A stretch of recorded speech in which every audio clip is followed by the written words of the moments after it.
step right up and get your tickets for another moment in gaming history. Hey guys, welcome back to the channel, or if you're new here, welcome officially to the channel. This is a series where I go into various different moments in video game history, and today I want to talk about a type of game that's had a bit of a renaissance in the 1960s, the electromechanical video game genre. These were popular alternatives to the mainstream pinball games at the time. Most of them required more skill and less luck to bounce around and become good at. So let's dig into some of the earliest arcade attractions, shall we? This type of game came out post-World War II era, using electromechanical relays, buttons, and light bulbs. One of the earliest types of games in this genre that we've actually already covered is the Nematron. This was a non-programmable game that played the game NIM. For more on that, see my previous video on it. I'll link it.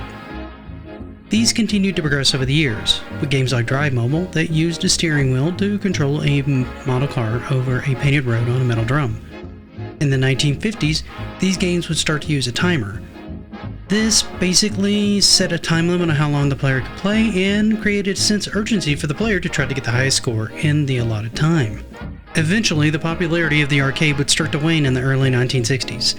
At this time, it would be the electromechanical game that would start to come to the rescue of the actual waning arcade industry. You see, a lot of development had happened with this type of game over the years. More elaborate electronics were added to create more of a simulated environment for the player. This kind of advancement was actually considered in many ways a prototype of the arcade video game to come. During the 1960s and early 1970s, arcades saw what was known as an electromechanical golden age in Japan, or a novelty renaissance, if you will, in the United States. A new category of audio-visual novelty games would emerge, one of which would be Periscope. This game revived the novelty game business and established a more realistic or audio-visual category of games, as most of these would use a rear projection display to display animated images that the player could use a light gun to shoot at. This started to establish a trend of light gun style games like Duck Hunt by Sega. And no, you didn't hear that wrong. No, not that Duck Hunt. This one. What you're looking at is an electromechanical version of, well, Duck Hunt.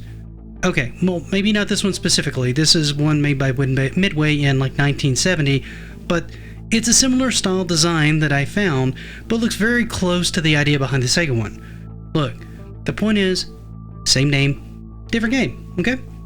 Essentially, it started ushering in other light gun styled games to come into the market. As this built up, it brought in new designs and new ideas like advanced racing games, one of which was Indy Racing 500. This one had a circular track with rival cars painted in the individual rotating discs.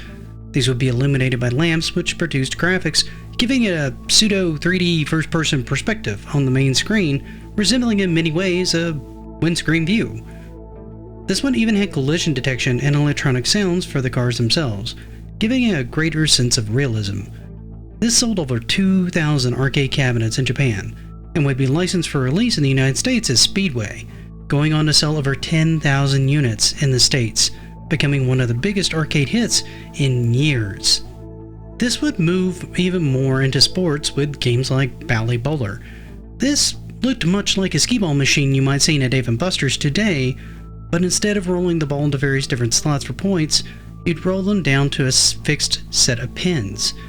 When your ball would hit the pins, they would flip up. Think of it as a mini bowling lane. They also had games like Crown Soccer Special, which looked a lot like a pinball machine but with bumpers that would allow for another player on the other side. The players would then face each other on opposing sides using the flippers on their side to defend their goal. Over time, these games would start to phase out of popularity as more modern arcade games took their place. Some, however, still persisted like air hockey and whack-a-mole through the primary years of the arcade scene. What did you guys think of this one though? Did any of you ever actually play any of these, and if so, what did you think of them?